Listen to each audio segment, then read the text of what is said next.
Salve pessoal, aqui vai mais um episódio do podcast Aquarismo para Todos. Tudo bem com vocês?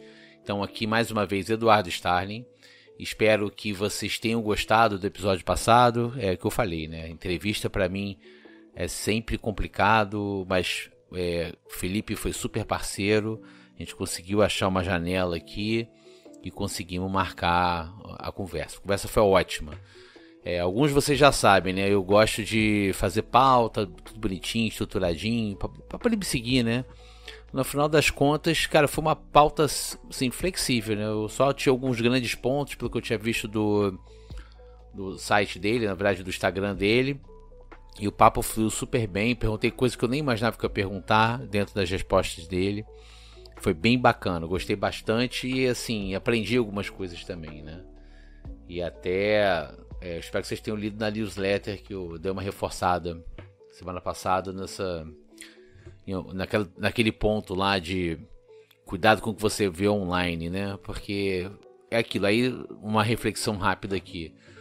Eu comecei no aquarismo ouvindo lojista e lendo muito livro. Tinha muitos livros, eu lia muito livro, que era o que tinha em voga na época, né? Não tinha internet na época. Tinha e revistas também, tinha algumas revistas, né? Eu peguei muita coisa de revista. Com o tempo foram aparecendo, teve internet alguns anos depois fóruns, aí foi me informando, você tinha umas áreas de discussão. Hoje em dia, o lugar que o pessoal tem para se informar é YouTube. Então, e no YouTube tem absolutamente tudo. E aí fica a dica do Felipe para vocês. E eu acho que isso é uma dica de ouro, tá? Mas enfim, eu não venho aqui para falar do Felipe, vim aqui para falar desse episódio, pegando a lista, pegando essa vertente que eu peguei essa temporada de pegar grupos de peixe. Vamos falar hoje sobre pecilídeos. E assim, igual eu falei dos rasbaras, que na verdade eu peguei um subgrupo de ciprinídeos, aqui eu tô abrindo o leque também, porque temporada passada eu falei de guppies. Guppy é o ciprinídeo mais famoso, disparado, né? Super famoso, super difundido, tem muita história interessante, mas você tem grandes notáveis aqui do ciprinídeo. Vocês vão ver na pauta que tem outros ciprinídeos notáveis. É um dos grupos de peixes mais comprados e criados por iniciantes. É resistente, é bonito, é colorido, tem a questão de reproduzir. Vocês vão ver aí na conversa. É mais para abrir um pouco o leque. Se tiver um pouco repetitivo com o que eu falei dos guppies, eu peço desculpas, mas mais é para abrir o leque. Para mim, as coisas são um pouco óbvias, mas para quem está ouvindo nem sempre né? E voltando a falar que a gente está aqui em final de temporada, tá? Esse aqui é o penúltimo episódio da temporada. Vai acabar daqui a 15 dias. E aí já anunciando, ou melhor, já falando, eu vou fazer um apanhado geral de tudo que eu já falei aqui, até para me ajudar a organizar para a temporada seguinte, tá? E a princípio eu devo tirar um recesso no fim de ano, de repente vou voltar com alguma coisa de newsletter, fiquem ligados aí, de repente alguma coisa também pelo Instagram, tá? Então, antes de mais nada, agradecer quem está me acompanhando desde então. Os episódios todos estão disponíveis nas principais plataformas de áudio. Para muita gente, YouTube também é uma plataforma de áudio, porque acho que sai YouTube Music, tem tudo lá no YouTube também, você pode ouvir por lá. Ah, mas é legal você fazer vídeo. Cara, é legal, mas eu não tenho tempo nem estrutura para fazer vídeos bacanas. Adoraria fazer vídeos bacanas. Mas já que eu não posso fazer, para não ficar sem nada, eu coloco todo o conteúdo em áudio do podcast lá com a capa que eu faço para cada um dos episódios, tá? Quem quiser ver tudo que eu já postei também, não só de podcast, mas também as newsletters que eu comecei essa temporada, pode ir em www.aquarismoparatodos.com.br. Lá no site você acha os episódios, tem link para o grupo de WhatsApp aqui do podcast, tem link de contato para mandar e-mail, e tem aqui o que eu chamo de os amigos do podcast, que é o pessoal que eu costumo referendar aqui. Aí tem as lojas aqui do Rio, tanto do Marquinhos quanto do Vitor Hugo. Tem aqui o Antônio, que faz o Patê Força Discos. Tem aqui o Guto, do canal Caraguto, que também é um cara gente boa, que eu falo também. Tem um bando de gente lá que eu indico, tá? Eu vou colocando, sempre que eu vou aumentando aqui, eu vou linkando também. Tem, claro, também falar do Tô Aquariando, que é um parceiraço. O Carlos é um parceiraço. Eu de vez em quando solto uns inscritos lá, tô devendo pra ele um post. Eu acho que até dezembro eu vou soltar alguma coisa, tá? É isso, gente. Vamos lá pro episódio então.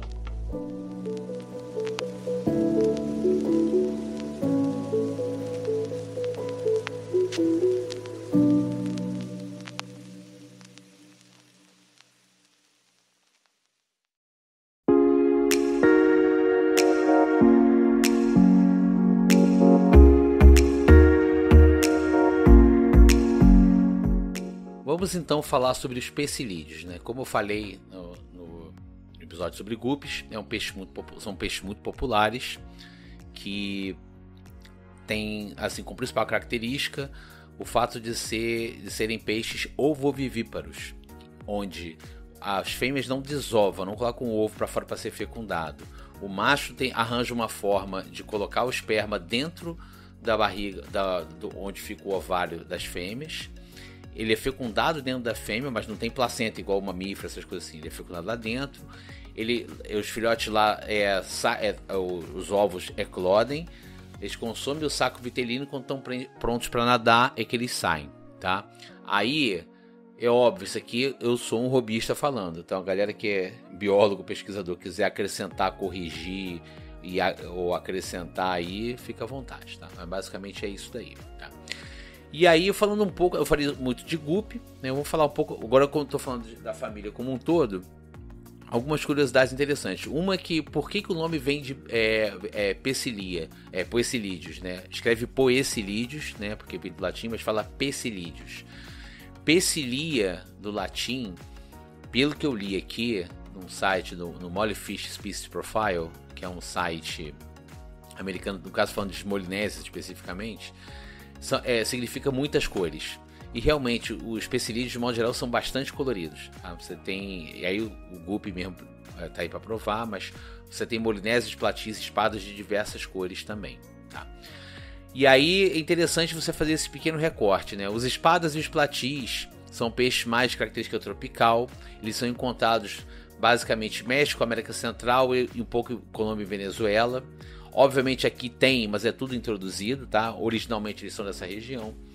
E as molinésias são basicamente mais para cima, América Central e Sul dos Estados Unidos, tá? E geralmente em água doce e também em água salobra, estuário de rio, água ligeiramente salgada. E aí isso depois vai se traduzir mais para frente nas características do aquário, depois eu vou falar um pouco sobre isso. Agora, pegando esses três grandes grupos de pecilídeos, aí eu vou tirar a guppy da história, porque eu já falei sobre guppy. Esses três grandes grupos, né? O principal histórico, as molinésias são os mais antigos. Então, você tem a molinésia preta, que é a mais popular, que foi descoberta no século, se não me engano, no século XIX, tá? Mas foi descrita em 1821 por um pesquisador chamado Charles Alexander Lesueur e ficou muito popular na década de 30, especialmente com essas variedades totalmente negras, mas tem de outras cores também. Tá? E a espécie é Pecilias phenops, porque esses phenops têm alguma coisa relacionada ao formato das nadadeiras, mais curtinho. Tá? Aí tem uma outra espécie que é super popular, que é a Molinésia lyra, que o nome científico é Pecilia latipina. Esse latipina tem a ver com o formato com a nadadeira em lyra. Foi descrita por Carl Linnaeus em 1758. E ela tem como característica essa nadadeira dorsal grande, tá? Ela tem tem essa questão do rabo de lyra, mas tem uma dorsal grande, tá? Especialmente nos machos. Tá? E tem o que eu sempre soube como Molinésia velífera, que é chamada de Molinésia vela, é Pecilia velífera, que foi descrita formalmente por Franz Steindartner em 1860, que é do México, e que tem a nadadeira dorsal ainda maior do que a da latipina, que é em formato de vela, e que eu sempre achei lindo, mas assim, demorei muito para ver por aqui. Normalmente eu via nos livros americanos, não costumava ver aqui. Eu fui ver pela primeira vez na década de 90 em Brasília, comprei um para trazer para o Rio, mas enfim, acabou morrendo, eu fiquei pé da vida. Na época que eu tava muito nessa de pecilídeos. Então, isso falando de molinésias, tá? Dos espadas, tem a espécie, o Schifophorus elleri, que foi descrito por Johann Jakob Haeckel que é o mesmo lá do disco Haeckel, em 1848, e foi trazido para o aquarismo por conta da coloração e facilidade de reprodução. Ficaram populares especialmente na década de 30 e 40 com cruzamento seletivo, e aí por conta disso foram reproduzindo espadas de várias cores. O mais famoso é a espada vermelho, embora eu, como torcedor do Flamengo, gostava de um rubro-negro que de vez em quando aparecia nas lojas. Vermelho com rabo preto era bastante comum por aqui, gostava bastante.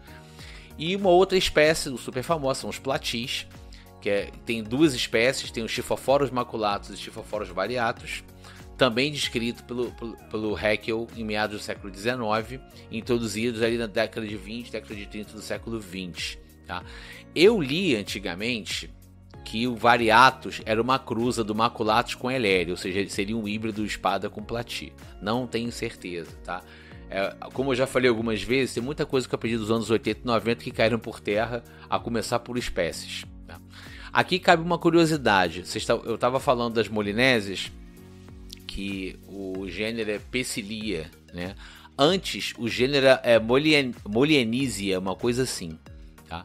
Só que ele depois foi reclassificado para Pecilia, que acabou pegando emprestado de Pecilídeo, que é o nome da família, tá? E daí veio o gênero dos molinésios, tá? Em termos de características, tem uma grande coisa comum, exatamente como eu falei dos guppies, que é o dimorfismo sexual. Os machos têm aquela nadadeira anal modificada, parece um piruzinho, mas que cientificamente a gente chama de gonopódio, que é a forma que eles têm de injetar o esperma nas fêmeas. E assim, normalmente os machos são menores que as fêmeas. No caso dos guppies, as fêmeas são bem maiores que os machos. Em Molinésia, plati e espada não, é ligeiramente maior e mais arredondada, tá? Você tem diversas, mesmo nas selvagens, tem diversas cores. Tá? É óbvio que selvagem não tem tantas cores como você tem hoje em dia por conta de criação seletiva, cruzamento seletivo. Mas eu já vi, assim, natureza, tudo bem, que natureza aqui no Brasil foi soltado, foi peixe que foi soltado na natureza e infestou. Mas tem o que eu acho muito bonito, que é o espada verde. Você tem alguns platis de diversas cores também, tem um espada meio preto também. E as molinésias, além das pretas, tem aquelas desbotadas que o pessoal chama de molinésia dálmata. Eu acho que chamar de dálmata é valorizar demais. Eu acho ela meio só manchada mesmo. E tudo bem, eu gosto da manchada também. Uma coisa em termos de expectativa de vida, de 2 a 5 anos no aquário, natureza menos. Mas assim, se tiver um peixe desse que durar 2 anos, fica tranquila. Eles têm um ciclo de vida mais rápido, eles atingem maturidade sexual mais rápido, tá tudo bem. E são peixes resistentes. Mas é aquilo, vive de 2 a 5 anos nos aquários tranquilamente. Vale dizer, e aí é um pouco de feeling meu, eu tendo a achar as molinésias um pouco mais sensíveis do que platis e espadas. Eu não tenho Pecilídeo há muito tempo, tá? Não crio esses peixes há bastante tempo, mas antigamente, que eu também já não sacava tanto de manejo como eu saco hoje, de estabilidade, era outro tipo de filtragem, aí eu tinha a sensação de que as molinésias eram mais suscetíveis a alguns protozoários, como por exemplo o íctio, tá? O espada e plati era mais pau para toda a obra, tá? Não sei se tem relação com o fato do caso dos molinésios viverem em água salobra. A água salobra dá uma certa proteção, né, nesse sentido, né? Porque o sal ali é meio que um antibiótico natural, no caso, para peixe de água doce. Pode ser, pode não ser. Se alguém quiser complementar, manda para mim que eu solto pela newsletter, porque eu não sei se vai dar tempo de soltar o áudio, tá? Mas é isso. Em termos de comportamento, eles, de um modo geral, são super tranquilos, dificilmente atacam. O ataque é mais da própria espécie, especialmente machos disputando território ou disputando fêmeas. Tanto que para todas essas espécies a gente recomenda de um macho para cada 3 fêmeas, mais ou menos. Aí eles têm aquelas tretas entre eles. Se você começa a perceber um comportamento agressivo, pode acreditar, você provavelmente tem um espaço subdimensionado para os peixes. Eu já vi muito gente vir falar comigo assim: pô, eu tenho aqui um espada, mas ele é muito agressivo, pô, fica batendo nos outros. Falei, quantos espadas você tem? 3. Qual o tamanho do seu aquário? 10 litros. Amigo, me ajuda, né? Me ajuda a te ajudar. Então, isso eu já falei algumas vezes, depende muito da questão de espaço, mas no geral, se você der um habitat ideal para ele, um espaço adequado, eles são peixes super pacíficos. E assim, para quem tem criança em casa, é legal porque são peixes muito coloridos, ativos e tem essa questão de estar sempre reproduzindo, né? E assim, ao contrário do guppy, eu não acho eles tão prolíficos quanto os guppies. Os guppies, se você bobear, daqui a pouco você infesta o aquário. Espada molinense é menos, talvez porque os pais sejam mais eficientes em comer os filhotes quando não tem tanto esconderijo. Não sei se é por aí, né? Em termos de parâmetros de aquário, aí eu recomendo aquários médios, tá? De 50 litros para cima, tá? Porque senão acho que não faz muito sentido. São peixes que crescem mais do que um guppy, por exemplo. Se você quer ter um aquário menor de 30, 40 litros, aí não tenha espadas e molinésias principalmente. Plati talvez até dê. Aí eu acho que é melhor você partir para guppies ou então rasbras, como eu falei no episódio de rasbras, tá? No caso de molinésias e espadas principalmente, um aquário de 50, 60 litros. Em termos de temperatura, são peixes tropicais, água normal a levemente alcalina, sendo que molinésia pega pH até mais acima de 8, com a possibilidade de você colocar sal. É um peixe de água salobra, tá? Eu já vi molinésia até em aquário marinho, tá, gente? Aí eu não recomendo e tal, mas eu já vi molinésia em aquário marinho. E aqui no Rio de Janeiro tem a Lagoa de Marapendi, que é uma lagoa que se comunica com a praia da Barra da Tijuca por um canal ali no quebra-mar, que ali inclusive tem peixes marinhos ali. Você tem parati, você tem tainha, você tem robalo. Lá na Lagoa de Marapendi você acha muita molinésia selvagem, tá? Que alguém soltou. Eu acho que não é nativa daqui, não. Eu acho que foram soltas aqui na época do combate febre amarela. Não sei. Aí eu não sei explicitar. Mas você tem molinésias selvagens lá também. Só para você dar um exemplo aqui da questão do sal, tá?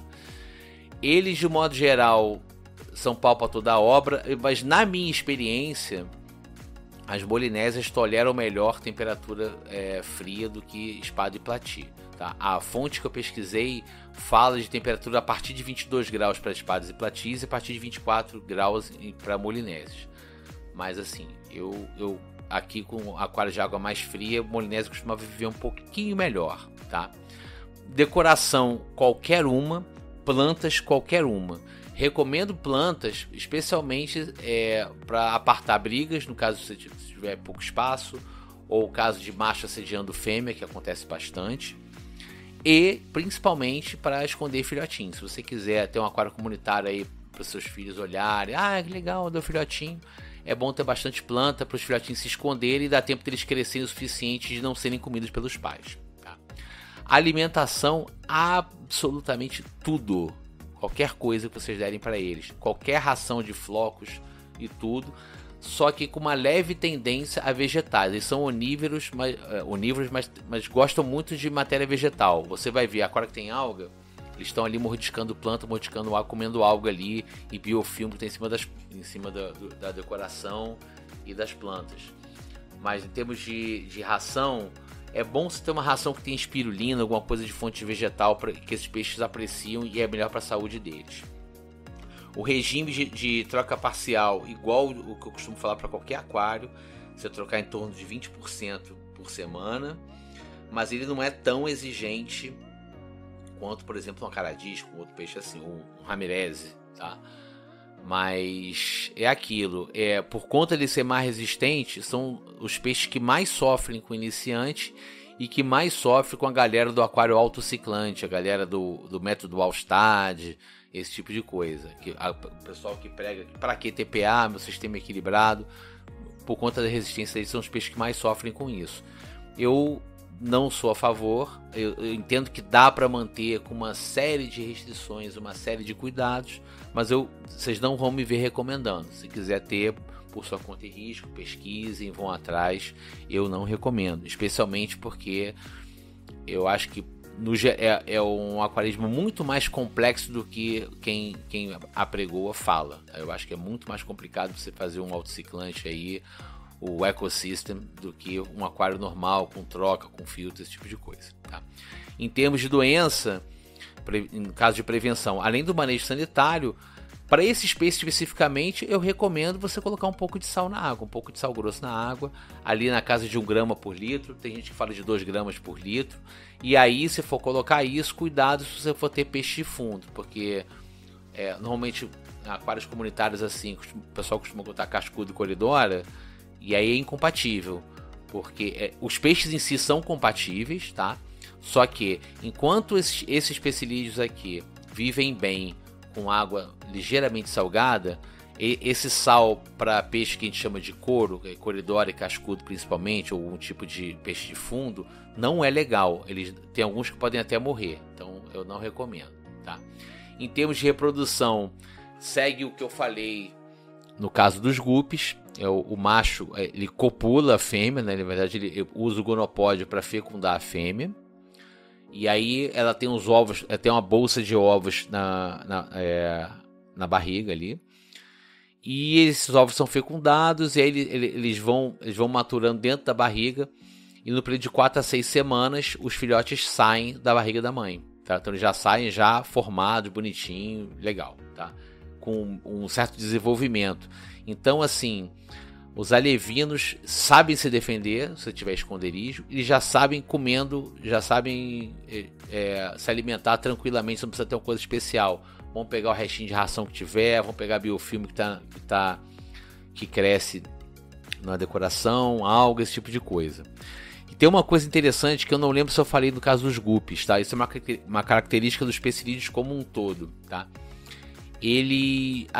As fêmeas, elas têm capacidade de armazenar esperma dos machos. Então, você, por exemplo, você comprou um casal, o macho morreu de cara, você vai ver que a fêmea vai ter 2, 3 ninhadas nascendo, porque ela consegue armazenar um pouco do esperma que o macho injeta lá para poder, uma vez nascendo ali, ainda sobra um pouco para poder fecundar mais ovos que ela produz.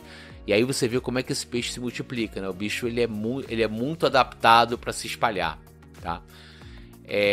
Vale ressaltar de novo que a questão de territorialismo, especialmente com espadas em aquários menores. Platia é mais tranquilo, Molinésia também.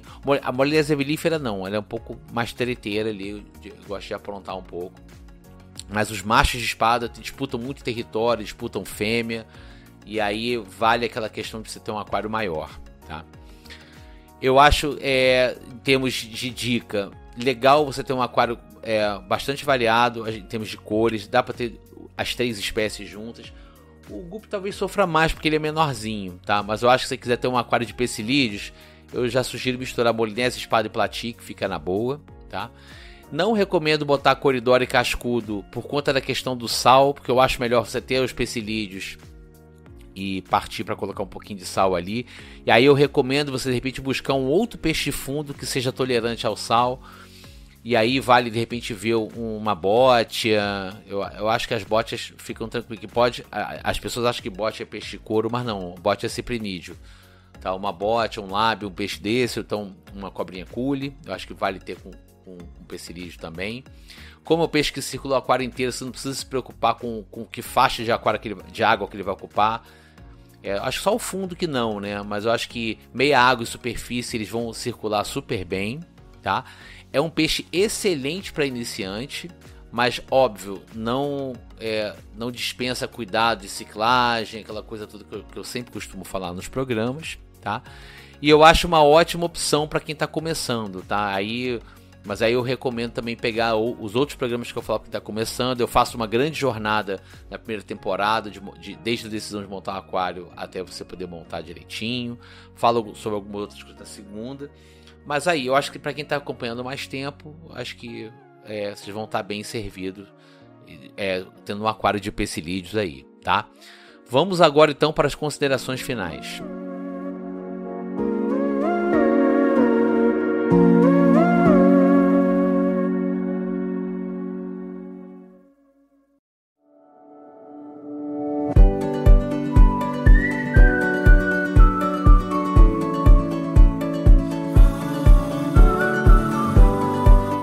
esse apanhado de pecilídeos aqui, eu acho que encerra a família, porque não tem mais grandes peixes para poder falar sobre. Eu falei basicamente de todos, ao contrário de ciprinídeo e caracídeo, que tem um mundo, né? Eu posso falar sobre vários tipos, né? Quando eu falei de peixe fundo, eu já peguei um apanhado geral, mas dessas outras duas famílias eu falei de muita coisa. Aqui no pecilídeo eu consegui esgotar bem, já tinha falado de gupe, e agora espada, molinese e plati, eu acho que encerra bem esse tema. Já estava querendo fazer isso por conta de ser um peixe legal para iniciante. Então o pessoal que está começando aí vai nessa, eu acho uma boa. Obrigado por ouvirem até aqui. E aí, só falando mais uma vez sobre o último episódio, esse aqui é o penúltimo episódio dessa temporada. Eu vou encerrar a temporada daqui a 15 dias com um episódio que eu vou fazer uma grande retrospectiva de tudo que eu já gerei de conteúdo. Por que eu estou fazendo isso também? Eu temo de ficar me repetindo, e eu senti isso, especialmente pulando da primeira, nas mudanças de temporada, que eu acabava esquecendo de certas coisas que eu falei e acabava me repetindo. Então, população aquática, eu acabei fazendo uma parte 2 sem querer. Tem coisa de doença, de saúde, que eu falei também de novo. E como eu já vim falando já alguns programas de Freio na Newsletter, eu já tô, pro tipo de abordagem que eu faço aqui pro podcast, eu tô chegando já no final do que eu venho propondo a falar. Isso não significa que eu vou encerrar o podcast, não, mas eu também não vou ficar estendendo à toa. Então, esse episódio de retrospectiva, eu vou fazer um grande apanhado, até para ajudar a galera aí que pegou o podcast no meio a ter uma ideia de onde eu falei sobre o que, tá? E aí essa retrospectiva também é um pouco de reflexão sobre o que falta falar para a temporada que vem. E para ver como é que a gente vai fazer isso aí na temporada que vem.